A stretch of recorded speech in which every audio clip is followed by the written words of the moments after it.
बिस्मिल्लाहिर्रहमानिर्रहीम। अस्सलामु अलैकुम वरहमतुल्लाहि वबरकातुहू। मैं मोहम्मद कासिम मेो पाक अरब सोसाइटी लाहौर का रहने वाला हूँ और दावत तबलीग के मुतल्लिक़ कुछ अहम मौज़ूआत पर बात करना चाहता हूँ। कल बरोज़ इतवार मौका 18 नवंबर 2018 को दावत तबलीग की अजीम शख्सियत हाजी अब्दुल वहाब साहब रहमतुल्लाह अलैह के दुनिया से रहलत फरमाने के बाद इनकी नमाज जनाजा के मौके पर कुछ मखसूस लोगों ने गमअंदों की इस घड़ी को उम्मत को इज्तमाइयत की बजाय अपनी सियासत के लिए बहुत ही भोंडे तरीके से इस्तेमाल किया। जनाजे में शिरकत के लिए पाकिस्तान और बैरून मुल्क से आए हुए लाखों लोग इस बात के मुनसिर थे कि सारी उम्र उम्मत को ईमान और यकीन की दावत देने वाले और अपनी कौमियत और इलाकायत को छोड़कर एक उम्मत बनने की दावत देने वाली अजीम हस्ती की रहलत के मौके पर इज्तमाइयत की बात की जाएगी। लेकिन अफसोस अफसोस के हज़रत मौलाना तारिक जमील साहब ने अभी इस मौका की मुनासबत से बात शुरू ही की थी कि अचानक मौलाना फ़हीम ने मौलाना तारिक साहब को हटाकर खुद बात शुरू कर दी और हाजी साहब से मंसूब ऐसी बातों और फैसलों का जिक्र किया कि जिनका इनके अलावा ना तो कोई गवाह है और ना ही पाकिस्तान की शूरा और दीगर बुजुर्गों को इल्म है। इससे भी दो हाथ आगे बढ़कर मौलवी अहमद बटला साहब ने खिलाफ तवक्को और खिलाफ तरतीब हाजी साहब से मंसूब आइंदा के लिए आलमी शुरा के क़याम और इसके लिए फैसला कुन अफराद यानी फैसल के तौर पर 3 नामों का जिक्र किया, जिसमें पहले नंबर पर मौलाना नजर रहमान, दूसरे नंबर पर वह खुद यानी अहमद बटला साहब और तीसरे नंबर पर मौलवी अब्दुल्ला खुर्शीद फैसल होंगे। इससे पहले ऐसे मौके पर ऐसे ऐलानात की पूरे मजमा के सामने स्पीकर पर ऐलानात करने की कोई मिसाल नहीं मिलती।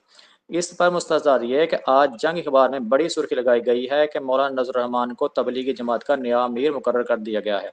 अब चंद सवालात पैदा होते हैं। सुबहान अल्लाह, आज तक आलमी शुरा के नाम पर शोर मचाने वाले और ये कहने वाले कि आइंदा शुरा ही के तहत काम होगा और बारी बारी फैसल होंगे, तो मौलाना नजर रहमान और को अमीर का टाइटल कैसे दे दिया गया? नंबर 2, पूरी आलमी शूरा में से बारी बारी फैसल बनाने की गुज़श्ता 3 साल से तरगीब देने और फ़ायद बताने वाले अचानक हाजी साहब के इंतकाल के बाद सिर्फ 3 अफराद को मुस्तकिल फैसल का दर्जा देकर वापस उसी तरतीब पर आ गए जो निज़ामुद्दीन में पहले से मौजूद है। नंबर 3, क्या इन 3 अफराद के मुस्तकिल फैसल होने का ऐलान हाजी साहब ने ज़बानी किया या तहरीरी, और किन लोगों के सामने किया? और आलमी शूरा और पाकिस्तान की शूरा के लोग इस बात से क्यों बेखबर थे? हम समझते हैं कि यह मनसूबा बिल्कुल ऐसे ही है जिस तरह आसफ जरदारी ने बेनज़ीर की वसीयत को बुनियाद बनाकर पूरी जमात पर कब्जा कर लिया और इस वसीयत का कोई गवाह नहीं था।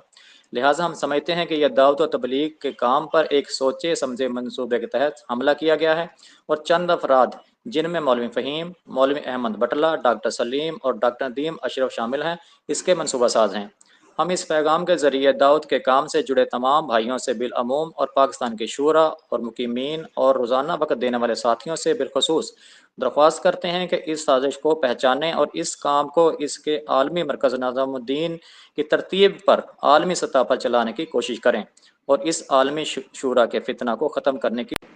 अब इस ऐलान से चंद सवालात तमाम काम करने वालों के जहन में पैदा होते हैं। नंबर 1, इसके मुतल्लक हाजी साहब रहमतुल्लाह अलैह की कोई ऑडियो, कोई दस्तखतशुदा तहरीर नहीं जारी की गई, जबकि इससे पहले हाजी साहब रहमतुल्लाह अलैह के ख़त और इनकी ऑडियो चलाई जाती रही है। नंबर 2, जब रायविंड में शूरा मौजूद है तो हाजी साहब ने काम के लिए फैसल क्यों तय किया, जबकि आज बदल बदल कर फैसल बनने के नाम पर सारे आलम के काम करने वालों में इंतशार बर्पा किया गया है? क्या अब वो सारी हिकमतों की ज़रूरत नहीं रह गई जिनकी वजह से आलमी मरकज़ हज़रत निज़ामुद्दीन में काम को शुराइयत पे लाने की कोशिश की गई थी? नंबर 3, निज़ामुद्दीन में मौलाना मोहम्मद साद साहब जब भी सफ़र पर जाते थे तो मौलाना इब्राहिम देवला साहब को फैसल बनाकर जाते थे और आपकी गैर मौजूदगी में मौलाना इब्राहिम देवला साहब फैसल हुआ करते थे। अब आज की नमाज जनाजा से कबल फैसल का ऐलान करने वाले, इसकी तायद करने वाले इस बात को मंजूर करने का ऐलान कर रहे हैं, तो मौलाना मोहम्मद साद जो कि खुद अपनी गैर मौजूदगी में फैसल मुकर्रर करते थे और निज़ामुद्दीन में बाकायदा शूरा भी बनी हुई थी और वहाँ काम मशवरे से हो रहा था, तो आलमी शूरा का नाम लेकर सारी दुनिया में इंतशार बर्पा करने वालों का आज हाजी साहब रहमतुल्लाह अलैह की दुनिया से रुखसत होने के बाद फैसल का ऐलान करना क्या इस बात की खुली हुई दलील नहीं है कि ये आलमी शूरा का सारा खेल कुछ शर पसंद हिंदुस्तानियों और पड़ोस वालों की सोची समझी साजिश के तहत हुआ था, जिससे ये काम को अपने कब्जे में करके अपनी ज़ाती मफादात को पूरा करते और हाजी साहब रहमतुल्लाह अलैह के कान भरकर उनको इस्तेमाल किया। अस्सलामु अलैकुम वरहमतुल्लाहि वबरकातुहू। शुबहात का इज़ाला पेज को सब्सक्राइब करें اور بیل آئیکن دبائیں سب سے پہلے ویڈیو دیکھنے کے لیے۔